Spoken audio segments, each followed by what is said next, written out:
Hello, and welcome back to Kester's Forest. Now, growing up in the 80s and 90s as I did, the one thing I wanted more than a Mega Drive or a Super Nintendo or even a Neo Geo was my very own arcade machine in my own house. A stand-up arcade machine. Not a Neo Geo in front of the television, but an actual stand-up arcade machine with the artwork and the lights and the music. Fast forward 20 years and a lot's changed. I'm a little bit older, I've got a few more skills, a bit more money, and with the advent of MAME, having arcade games in your own home is very much a reality. So 5 years ago, in 2016, I decided to put all that together and build my own arcade machine. Now, the reason why I'm filming this now as opposed to any other time is because recently, unfortunately, my arcade machine died. The Dell that was inside of it, that was running the games, just gave up the ghost and it needed to be replaced. So I've decided to use a Raspberry Pi this time instead. Things have moved on quite a bit since I originally made it, and the Raspberry Pi 3, which I was given for free by my friend Adam, is more than powerful enough to run the kinds of games that I want to run. Now, one of the things that really bugged me about the Dell was it just wasn't quite powerful enough to run scan lines, and I know that's not to everyone's taste, but for me, games back in those days in the late 80s, early 90s, the main ones that I play, really were designed to have scan lines because they were made for CRTs, and for me that really does add that extra cherry on the top for that authenticity and look and feel of the games. So I'm going to swap it out for a Raspberry Pi, and there's a couple of other little things I'm going to do too, just to make it feel really authentic, and then I'll be truly happy with the final product and my final fully functioning arcade machine at my own garage. So, with no further ado, let's take a look. So, I think the first place to start is really with ordering the parts. This was by far and away the most expensive aspect of doing this, and the site I used is, I've used a couple of times now and strongly recommend Arcade World. Now the buttons I used are these HAP competition buttons, the convex ones, it's all personal preference, and the colour scheme I'm going for is yellow and orange. And the reason I picked these buttons is because the depth of the control panel that I'm going to use is quite thick, and these are the ones that stretched all the way down. Now, again, when it came to the sticks, I decided I wanted a nice traditional look, and so I went for a ball top, and these Sanwas are the ones I went for. I think at the time they were a slightly different model of Sanwa, but they also came in orange and yellow, which I went for, and they, not the exact same colour, but they match the buttons pretty well, and they are really sturdy, really lovely sticks to use. One of the things also to note is that when selecting the micro switches, obviously the sticks themselves come with their own, but the ones I then used for the buttons were nice ones, and then for the lesser buttons like the player one, etc., they were a bit cheaper. So finally, having ordered them, they turned up, and one of the things also to say at this point is that back when I made this, I didn't video any of it, so these are all just the photos I took recording the journey. So first thing to do was to set up a sort of practice version of the panel. So we're plugging the buttons and controllers into a couple of zero delay game controllers, and there it is all set up, plugged into a Dell machine. And we've got MAME up and running, and there's my friend Adam enjoying a little bit of Golden Axe. So now onto the cabinet itself, and I'm using a pretty tried and tested blueprint here that someone designed quite some time ago from a website that I've put a link to in the description. And yeah, I basically just cut out some MDF roughly to these shapes and dimensions. I think I made a few adjustments personally, but here we go. And also really important to note at this point and heavily stress how key it is to make sure that the base is as sturdy as possible, because the rest of the cabinet is going to attach to that, and the one I have now is so strong, and I attribute an awful lot of that to putting that time and effort into making the base properly. So it's starting to take shape now. We've got a few bits and bobs added. We've got the controller panel starting to form there, and the beam across the middle for mounting the monitor. Now, one of the challenges I had was how to turn the computer on from outside the cabinet once it was all sealed up. So what I did there was wire a button directly into the motherboard. Now for the screen itself, I took a cut piece of perspex here and then masked off the shape of the screen, and from the reverse side spray painted it black to make the bezel. And although it was pretty good at the time, apart from the wear and tear on the perspex, one of the things I want to address today is redoing that bezel and screen and make it even nicer. But going back to 2016, as you can see from the photos, things were really starting to take shape.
So here we go. This is my main cab, and a quick tour of that. So before we turn on, just to give you a quick look around of what it's made of. The first thing that jumps out at you, I think, is the artwork that I've put together, which is all custom artwork.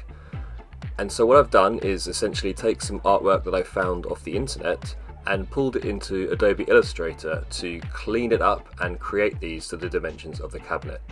Now, one of the things to know is that some of these images, when I pulled them, were quite low resolution because they weren't made for this, and so I would have to touch them up myself in Adobe Illustrator by taking the colours, matching them, and then recoloring everything.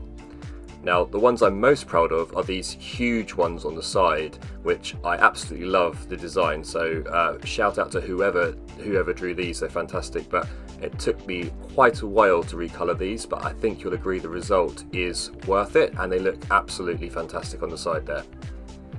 So what I then did was have these printed on vinyl stickers, so they're nice and shiny, and I've had this cabinet now for about 5 years. I made it in 2016 and they've lasted extremely well. There's really no wear and tear on them at all. I mean, I look after it, but you know.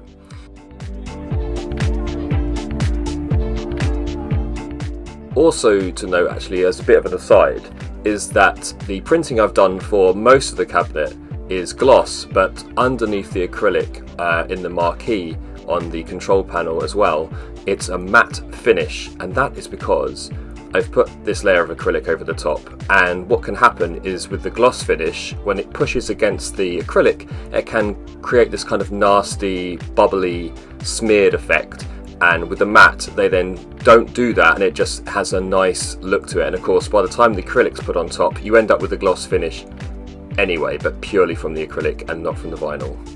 It's too much if you do both.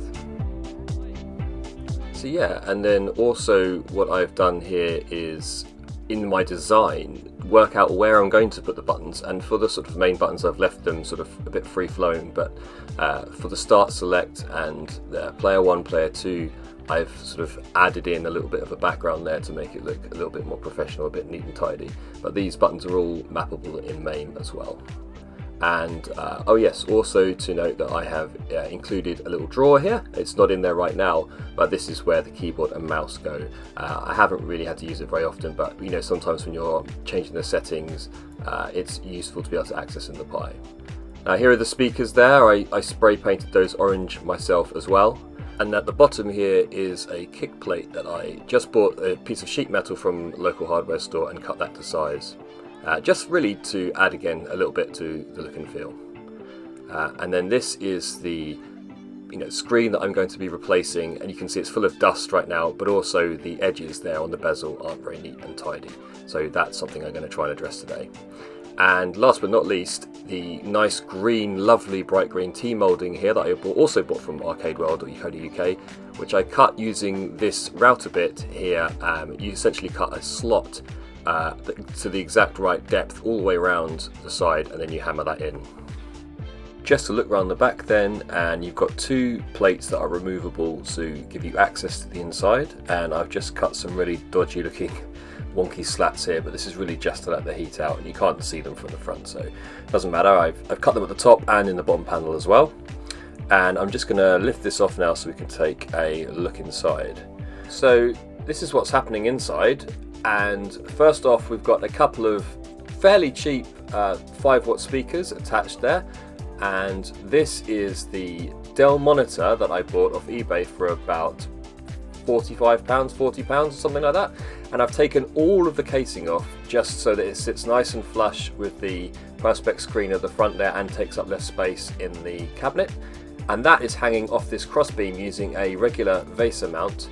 And then here we've got this cheap amplifier that I bought from eBay, but actually it does the job pretty nicely, and it's got balance control, treble, bass, and obviously volume, and its own power source, which if we just take a look down here, you can see the Dell, which was running the obviously the software, and then we've got here is this 4-way adapter, which if I just show you is that it has this plug here is labeled master, and then the other 3 are sort of standard, which means that when you power this one on, it then automatically allows power to these, and so there's no power getting through to the monitor or the marquee or the amplifier, and these two actually don't have on-off switches, so they're just always on anyway.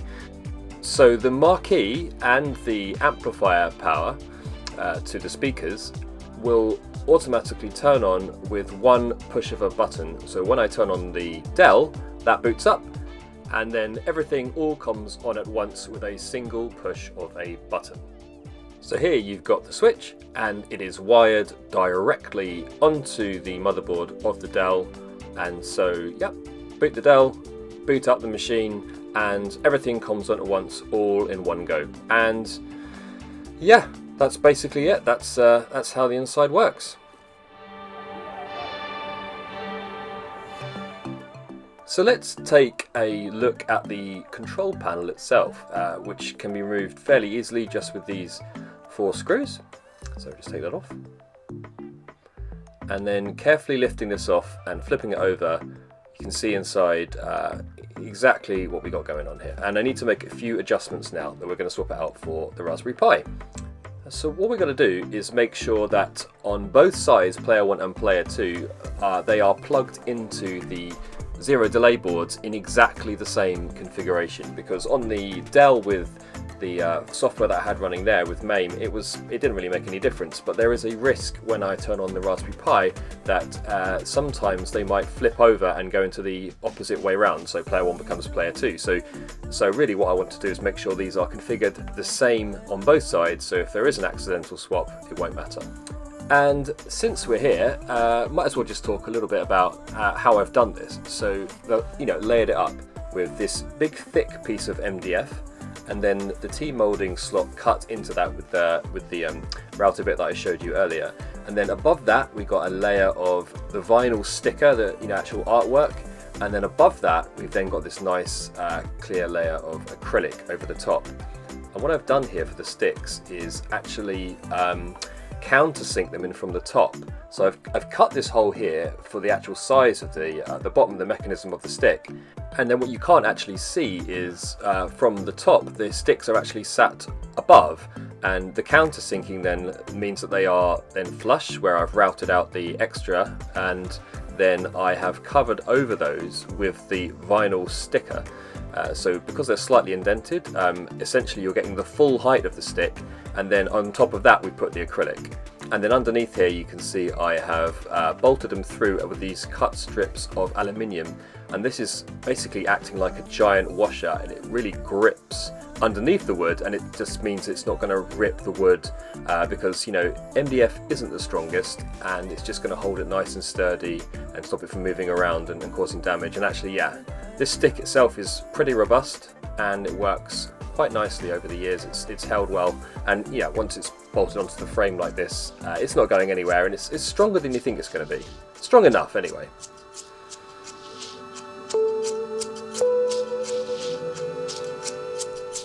So the first thing I'm going to do is add here a nice sort of coin door to the front. This is really going to be aesthetic. That doesn't have to have it, but I think it's going to finish it off nicely. And then an extra feature I'm going to add is here where you press the eject, and you can see that sort of switch moving forward. I'm going to put a micro switch behind it and plug that into the zero delay and map it so that when you push the eject button, you get a free credit.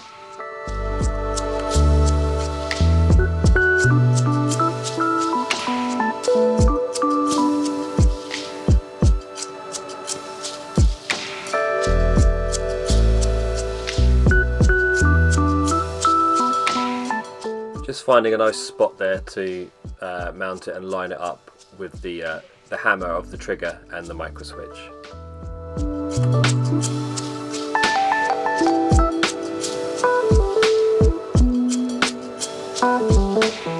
Just held this in place as well with a bit of hot glue while I screwed this through. Just made it a little bit, you know, easier to do.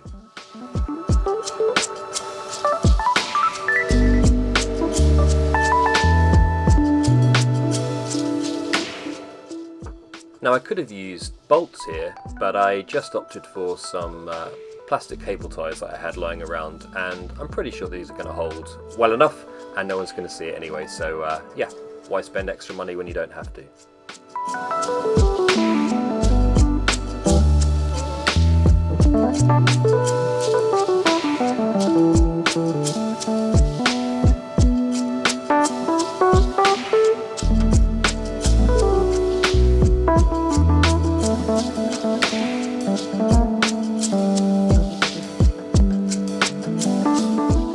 Now the original wires that came attached to this micro switch are not long enough really to reach the Pi where I want to mount it, so I'm just going to cut and strip these and extend them so they have plenty of length and they're not going to get pulled tight at all.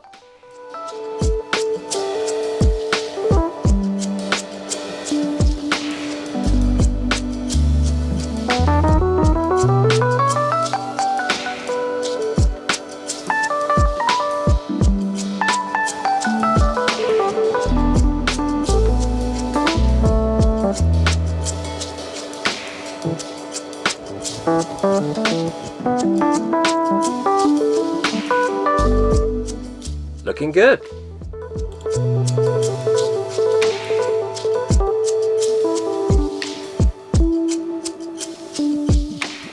And then of course just marking this off, drawing around the plate there to make sure that I am cutting the hole the right size.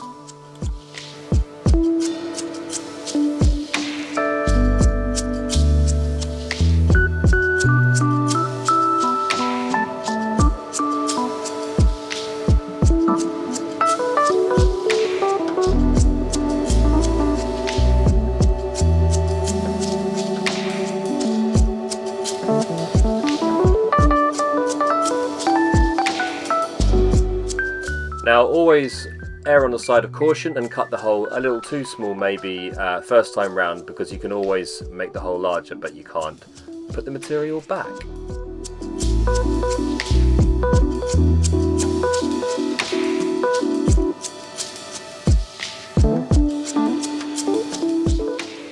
And after a bit of arguing, we finally got it in place.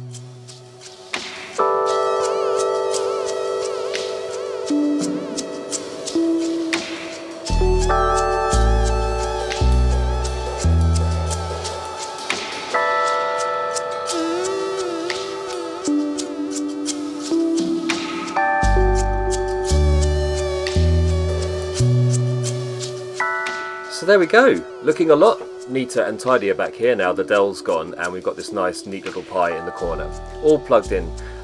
One thing I wanted to actually talk about quickly was this HDMI to DVI lead that I have. And what was happening when I first started trying to use the Pi was that the monitor wouldn't power on. So if you look up here, I've actually got this little crocodile clip attached to the monitor itself, just to the case, and then down here it's hot glued to the HDMI port, and that is actually now earthing the two together, which fixed the problem. Oh, that reminds me, I forgot to talk to you about the power on button, which you can see attached here to the GPIO header. And it plugs into pins 5 and 6, and then I'll put a link in the description to this website which clearly explains why you should put your Pi to sleep in the first place, but also how to plug that in, and also how to run the Python script they supply, which installs then a script in the background that allows the Pi to wake and go to sleep using the button.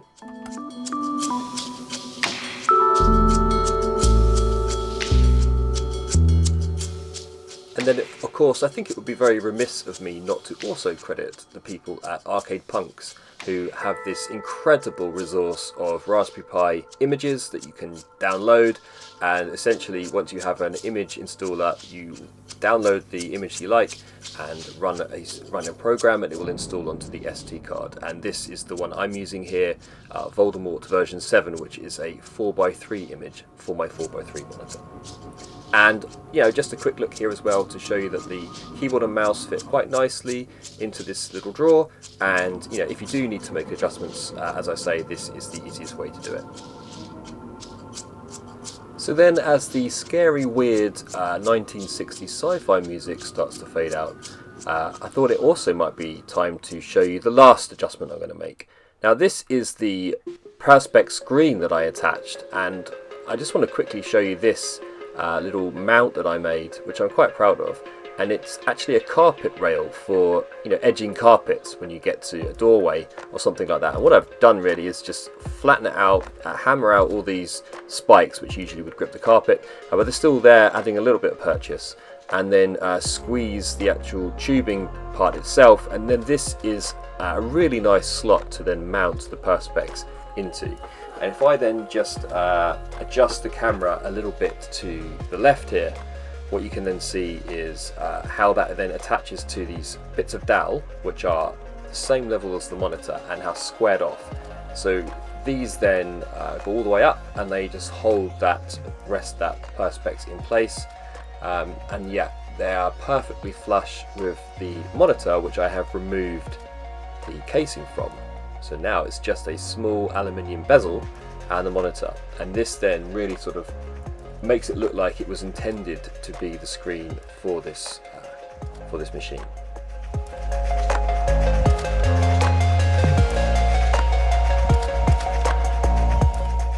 So then, once you've got your piece of Perspex cut to size, it just sits in there. It lies flat across the screen, and then at the top here, it just tucks underneath the speaker board here. It isn't attached there. What I have actually done is put a few bits of blue tack here and there just to hold it in place, but they're not really necessary.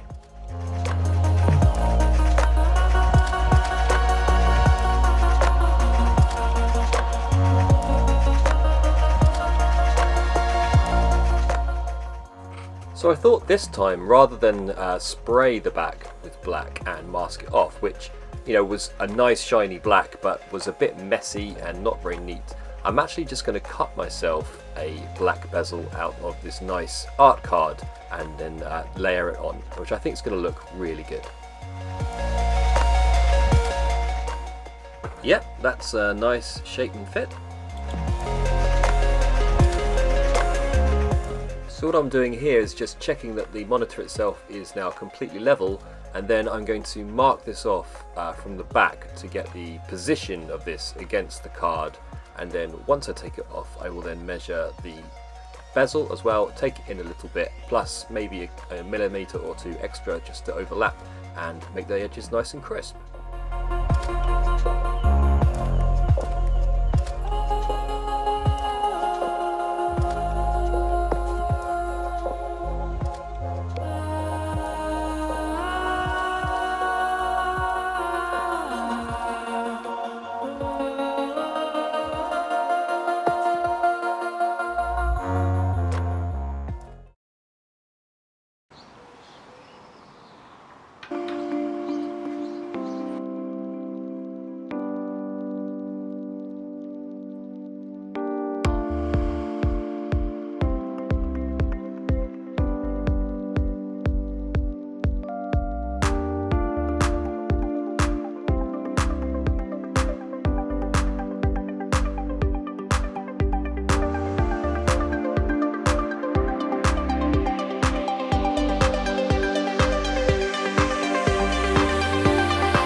So we're looking pretty good now. I'm really happy with the bezel, it's nice and neat. I got the scan lines, and the Retropi itself is awesome. A bunch of different systems, bunch of different games. Let's see what we can see here. What would be a good one to trial this one out? Ah, yes, I know. This classic. If you haven't played Cadillacs and Dinosaurs, I strongly recommend it. It's one of the best beat-em-ups there is. Loads of fun. It's completely ridiculous. Just add a few credits there. Yep, lovely. And who shall we pick?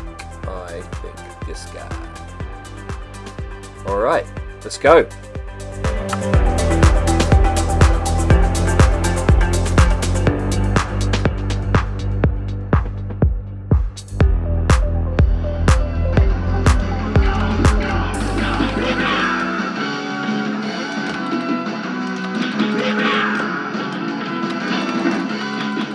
I thought I'd just add a little bit of the sound from the game here. I really hope I don't get a copyright strike for this, but yeah, just so you can hear what's going on.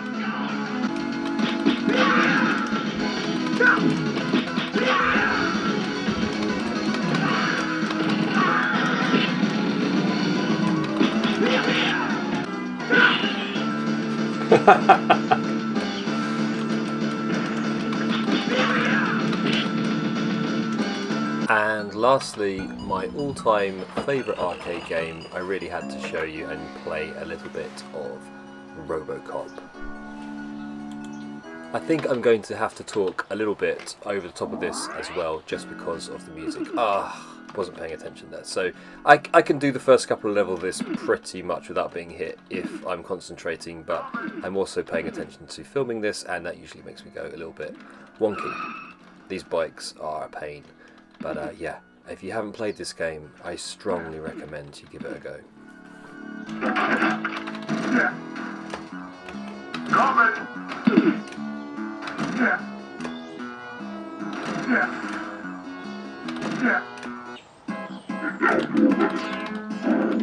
Now the gun I've got here is great for shooting guys out of windows, but it's absolutely useless against Ed 209, so I need to quickly get rid of these bullets because I'm getting my arse kicked here.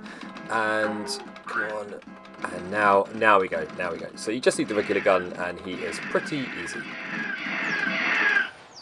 Thank you for your cooperation.